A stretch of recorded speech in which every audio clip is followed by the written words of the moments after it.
selama 2 bulan terakhir. Nah, kita evaluasi bersama-sama. Selama 2 bulan kemarin pembelajaran dilakukan secara online atau disebut apa? Daring. Daring. Oke. Ya, memang orang-orang itu mengatakan, bahkan khususnya para siswa, para pelajar itu seakan-akan tidak mengenal istilah belajar di rumah. Kenapa? Ketika ada istilah belajar di rumah itu mindsetnya libur, sehingga ketika ingin belajar, disuruh mengerjakan tugas, dia berkatakan, loh ini kan libur, kenapa harus belajar? Nah, mungkin itu tantangan orang tua. tantangan orang tua, apalagi anaknya masih kecil. Dan merasakan ya bagaimana. Dengar-dengar sih banyak yang emosi katanya. Kemarin kita berdua habis silaturahim ke salah satu wali santri, itu bilangnya ceritanya itu banyak orang tua yang emosi karena menghadapi anaknya sendiri itu lebih sulit. Nah, disuruh belajar di rumah itu katanya libur bu, libur ma, sehingga dia tidak belajar gitu. Padahal itu menghadapi hanya satu orang. Baru satu orang. Sedangkan guru di itu sekolah kan banyak. kelas ya. Satu kelas ada yang 10, 20. Jadi perjuangan seorang guru itu bisa dikatakan luar biasa kalau kita memahami ketika terjadinya pandemi ini. Jadi tetap ada hikmahnya memang, sehingga orang yang meremehkan peran guru itu akan merasa mungkin cukup tertampar gitu ya, karena merasakan susah payahnya seorang guru mendidik banyak siswa dalam satu kelas itu.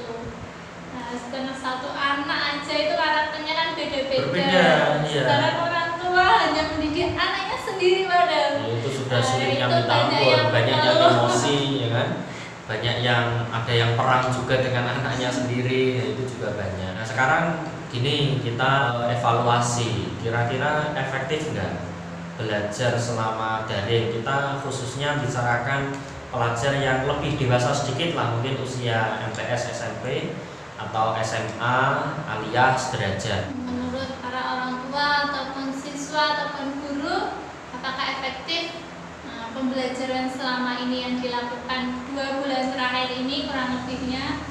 Kalau menurut teman-teman bagaimana? Coba dirasakan, diraba, disimak kejadian sekitar.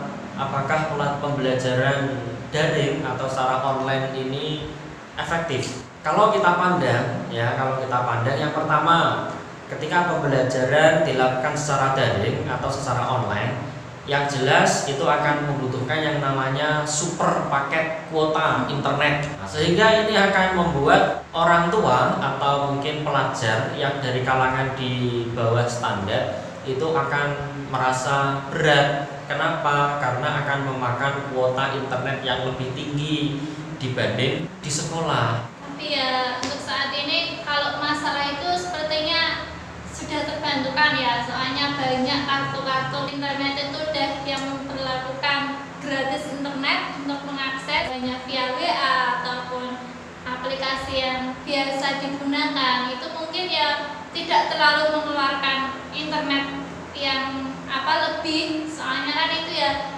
kalau untuk usia MTS, SMA itu kan ya mereka juga setiap harinya kan juga menggunakan.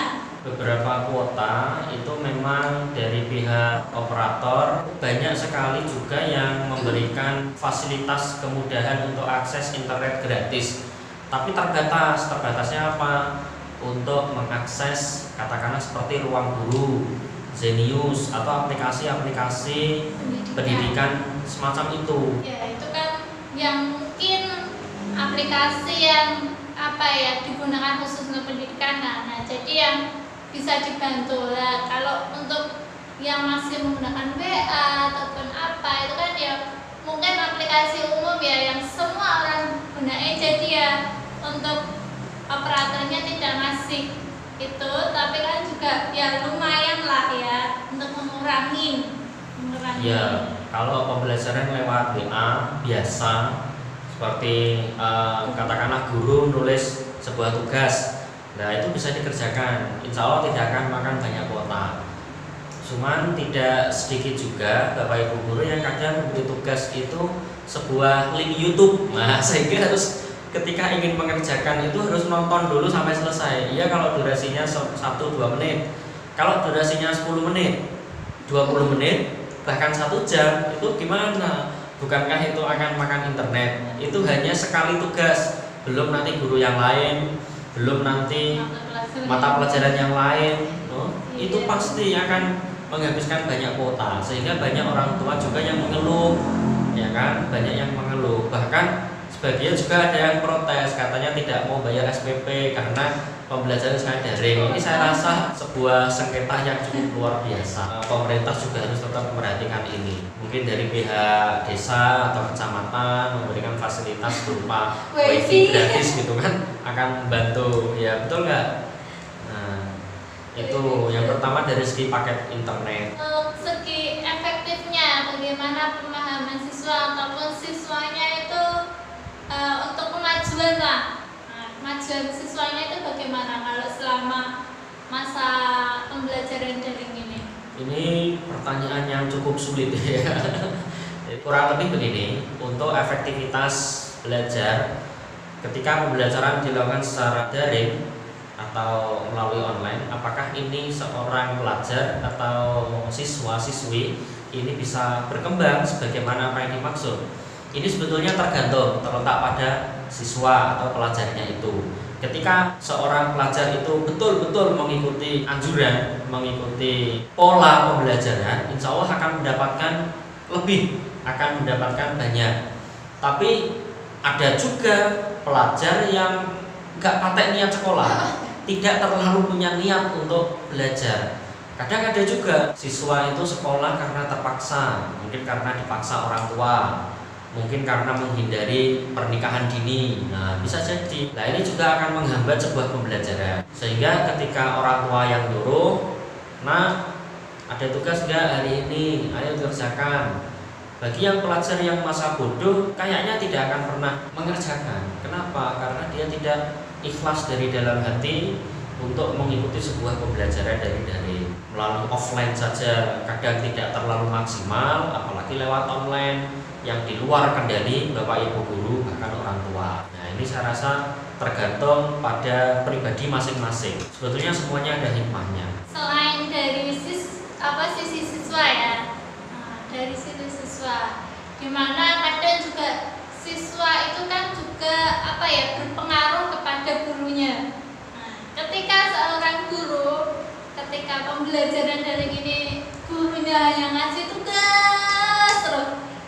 ini, nah tanpa diselingi entah itu materi ataupun penjelasan, nah itu kan kadang siswa sebagai siswa itu kan juga bosan, lah sekolahnya kok ngene kerjanya terus itu juga sebuah tantangan ya untuk seorang guru atau seorang pendidik. Itu sebuah tantangan di mana nantinya dia harus bisa mensiasati pembelajaran online yang menyenangkan itu bagaimana. Siswa yang malas pun dia juga bisa terunggah gitu loh. Artinya tuh bisa langsung mengikuti untuk pembelajaran guru itu lah. Itu kira-kira gurunya itu harus bagaimana? Ada sebuah kata hikmah dari sahabat Ali bin Abi Thalib. Beliau mengatakan guru yang terbaik itu adalah pengalaman. Artinya apa? Dia mengalami sebuah masalah, sebuah cobaan, sebuah bencana dulu, baru setelah itu diambil hikmahnya. Nah, mungkin beberapa guru juga ada yang menerapkan seperti ini, memberikan tugas dulu, ayo kerjakan dulu. Namanya belum dikasih materi, pasti bingung, ya kan? Ini belum dikasih materi, kok disuruh mengerjakan? Ini bagaimana? Nah, berarti artinya guru tersebut ingin memberikan pengalaman dulu. Ayo coba kamu kerjakan dulu, dikerjakan. Coba memberi pengalaman dulu. Nah, nanti kalau merasa kesulitan, tidak bisa, dicoba kerjakan. Kalau tidak bisa, tidak cocok jawabannya, maka disitulah ada momen konsultasi. Pasti Bapak Ibu guru tidak akan pernah membatasi yang namanya konsultasi. Tidak ada guru yang tidak memperbolehkan siswanya konsultasi, pasti boleh. Misalkan kesulitan mengerjakan ini kan bisa japri melalui WA. Jadi siswa-siswi pelajar itu bisa konsultasi melalui Bapak Ibu guru sehingga akan mendapatkan jawaban atau solusi dari permasalahan itu berupa penjelasan itu tadi. Pasti dengan senang hati Bapak Ibu akan memberikan penjelasan kepada siswanya. Oke, berarti selama pembelajaran online ini untuk para siswa ataupun para pelajar diharuskan tidak putus asa juga ya, maksudnya ketika guru mengasihkan tugas, cobalah untuk mengerjakan terlebih dahulu, dimana pastinya juga dari materi-materi sebelumnya itu kan juga berkaitan juga ya. Nah, ketika nanti kok mengalami titik di mana nggak bisa ataupun tidak menemukan jawaban, nah bolehlah menghubungi gurunya atau menghubungi pendidiknya, tanyalah bagaimana mengenai soal ini, penjelasannya yang lebih detailnya itu bagaimana, ataupun di situ ketika ada rumus ataupun cara-cara ya bisa ditanyakan. Nah, sebagai seorang guru, ketika ada siswa yang bertanya gitu, ya sebaiknya dikasih penjelasan sejelas-jelasnya ataupun cara-cara lah, tips ya, untuk mengerjakan biar lebih mudah. Gitu. Oke, jadi pesan terakhir bagi para pelajar, tetap semangat ya, tetap upayakan untuk mengikuti alur pembelajarannya ya, tetap semangat. Kemudian untuk para Bapak Ibu guru memberikan tugas atau belajar dari rumah pun itu juga harus ada batas ya, jangan terlalu banyak juga, tidak terlalu sedikit juga, jangan monoton juga. Jadi cobalah untuk berkreasi agar anak didik itu juga semangat ya kan dalam mengerjakan. Kemudian kita berharap semoga pembelajaran di sekolah bisa berjalan kembali sebagaimana biasanya ya, sehingga Bapak Ibu guru beserta siswa bisa bertemu kembali, belajar bersama sebagaimana sebelum adanya pandemi ini, dan semoga pandemi ini segera berlalu, segera berakhir dan bisa beraktivitas sebagaimana biasanya. Mungkin itu diskusi kita kali ini ya, semoga bermanfaat. Sekian, wassalamualaikum warahmatullahi wabarakatuh.